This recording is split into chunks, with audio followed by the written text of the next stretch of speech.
La mafia rusa es, sin duda, una de las organizaciones criminales más influyentes y complejas del mundo. Este grupo ha evolucionado a lo largo de un siglo, adaptándose a cambios radicales en el sistema político y económico ruso. Su historia nos lleva desde los tiempos del Imperio zarista, pasando por la era soviética, hasta el presente, donde opera en una escala global y ejerce una enorme influencia en la economía y política no solo de Rusia, sino de todo el mundo. Este recorrido no es solo la historia de una organización criminal, es también una exploración de cómo el crimen organizado puede entrelazarse con los procesos históricos y económicos de un país y, a su vez, influenciar a otras naciones. Para entender cómo nació la mafia rusa, debemos remontarnos al siglo XIX en Rusia, donde se estaba formando una subcultura criminal muy peculiar. La sociedad rusa de esa época estaba estructurada bajo un sistema monárquico muy rígido, con una economía agrícola y una estructura social feudal que dejó a muchas personas en condiciones de extrema pobreza. En esta atmósfera opresiva, los Bori v Zakone, traducido como ladrones en la ley, comenzaron a formar sus propias reglas y códigos de conducta. Estos ladrones veían su estilo de vida como una forma de resistencia al sistema, un sistema que ellos consideraban represivo y corrupto.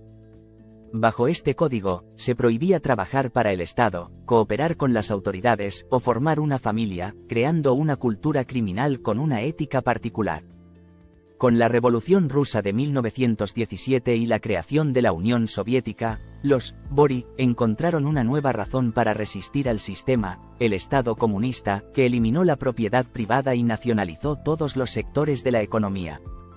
Al principio, la represión contra estos criminales fue intensa, sin embargo, pronto surgió una especie de simbiosis entre los Bori v Zakone y el Estado soviético. En un sistema donde la burocracia era compleja y las necesidades básicas a menudo escaseaban, los ladrones en la ley encontraron en el mercado negro un campo fértil para sus actividades, facilitando la obtención de bienes que el Estado no proveía. Este mercado negro se expandió a través de todas las capas de la sociedad soviética, y los Bori comenzaron a operar en todas las ciudades importantes del país.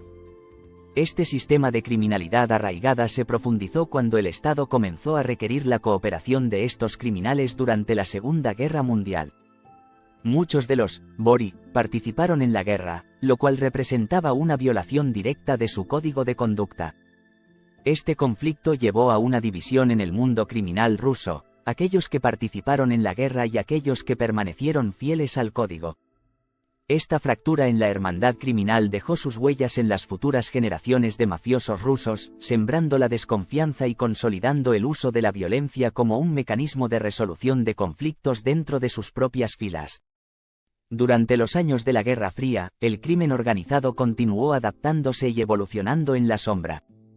En un sistema estatal opresivo y controlado, el mercado negro creció aún más, alimentado por las necesidades de los ciudadanos y la corrupción endémica en el sistema soviético. Durante esta época, las organizaciones criminales lograron establecer redes complejas de contrabando y tráfico, particularmente de bienes de lujo y alcohol, que eran altamente valorados en una sociedad donde todo estaba controlado por el Estado. La mafia rusa consolidó su estructura jerárquica y sus métodos de operación, cimentando su lugar en la economía oculta de la Unión Soviética. Este sistema de economía paralela llegó a ser tan grande que algunas estimaciones sugieren que representaba un porcentaje considerable del PIB soviético en los últimos años de la URSS. El colapso de la Unión Soviética en 1991 trajo consigo una nueva era de caos y oportunidades para el crimen organizado. Con el desmoronamiento de las estructuras estatales y la falta de regulación en la naciente economía de mercado, Rusia cayó en un vacío de poder. La privatización masiva de empresas estatales fue aprovechada por los primeros oligarcas, algunos de los cuales tenían conexiones con la mafia.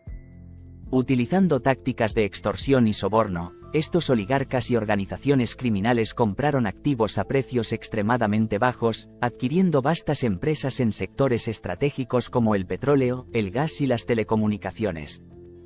Fue en este contexto donde la mafia rusa expandió su influencia y comenzó a operar de forma abierta y brutal, consolidando su control en varios sectores de la economía y estableciendo una presencia permanente en el tejido social ruso. La violencia en los años 90 fue una característica omnipresente de la mafia rusa. Las calles de Moscú, San Petersburgo y otras ciudades importantes fueron testigos de balaceras, coches bomba y asesinatos públicos en luchas territoriales entre diferentes facciones del crimen organizado. La krisa, o protección, se convirtió en una práctica habitual para cualquier empresario que quisiese operar en paz. Esta protección incluía desde pequeñas tiendas hasta grandes empresas, y aquellos que se negaban a pagar eran sujetos a extorsión, secuestro o, en el peor de los casos, asesinatos. Esta era fue tan intensa y violenta que incluso los ciudadanos de a pie vivieron en constante miedo de verse atrapados en una de estas guerras territoriales. En este período de caos, la mafia rusa también comenzó a mirar más allá de las fronteras nacionales. La apertura de Rusia al mundo y la migración de sus ciudadanos hacia el extranjero facilitaron la expansión de los grupos criminales rusos a Europa, América del Norte y América Latina. En estos lugares, encontraron nuevos mercados para actividades como el tráfico de drogas, armas y personas. Estas conexiones internacionales les permitieron ampliar su red de contactos y fortalecer sus operaciones en territorios extranjeros. En Europa Occidental y Estados Unidos, se involucraron en el lavado de dinero y en el tráfico de bienes de lujo, mientras que en América Latina, lograron establecer vínculos con cárteles de la droga locales. Estas alianzas internacionales hicieron de la mafia rusa un jugador importante en el crimen organizado global. Un elemento clave de esta expansión ha sido la incursión de la mafia rusa en el cibercrimen. A partir de la década de 2000, los grupos criminales rusos comenzaron a explotar el rápido avance de las tecnologías digitales, involucrándose en delitos informáticos de gran escala. Estos incluyen fraudes financieros, robos de identidad y, especialmente, ataques de ransomware, en los que exigen pagos a cambio de liberar datos o sistemas comprometidos.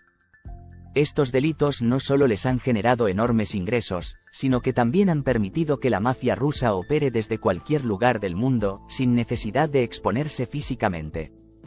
En un entorno cada vez más digitalizado, la capacidad de los grupos criminales rusos para infiltrarse en sistemas de empresas, bancos y gobiernos les da una ventaja enorme sobre otras organizaciones criminales. La llegada de Vladimir Putin al poder en el año 2000 supuso otro cambio significativo en la dinámica entre el Estado ruso y el crimen organizado. A diferencia de sus predecesores, Putin adoptó un enfoque pragmático. Al consolidar su poder, permitió que ciertos grupos criminales operaran, siempre y cuando no representaran una amenaza directa a su autoridad o cuestionaran el control del Estado. Este acuerdo tácito ha llevado a lo que muchos analistas describen como un Estado mafia, en el que los intereses de la mafia y del gobierno ruso convergen en áreas estratégicas. En la práctica, esto significa que la mafia rusa tiene luz verde para actuar en el extranjero y continuar sus operaciones de lavado de dinero, tráfico y cibercrimen, siempre y cuando no desafíen al Estado ruso. Esto le ha permitido a la mafia rusa operar con un nivel de impunidad que pocas organizaciones criminales en el mundo poseen. La mafia rusa continúa siendo una fuerza influyente en el ámbito financiero y empresarial. A través de sus conexiones en paraísos fiscales, la mafia ha perfeccionado el arte del lavado de dinero, ocultando sus ganancias ilícitas en propiedades y negocios legítimos alrededor del mundo. En lugares como Londres, Miami y la Costa del Sol en España, se ha detectado una presencia importante de capital de origen ruso, muchos de ellos provenientes de actividades criminales. La adquisición de propiedades y negocios en estas zonas no solo blanquea el dinero, sino que también establece una red de influencia que la mafia utiliza para expandir su presencia. A lo largo de su historia, la mafia rusa ha demostrado una notable capacidad de adaptación.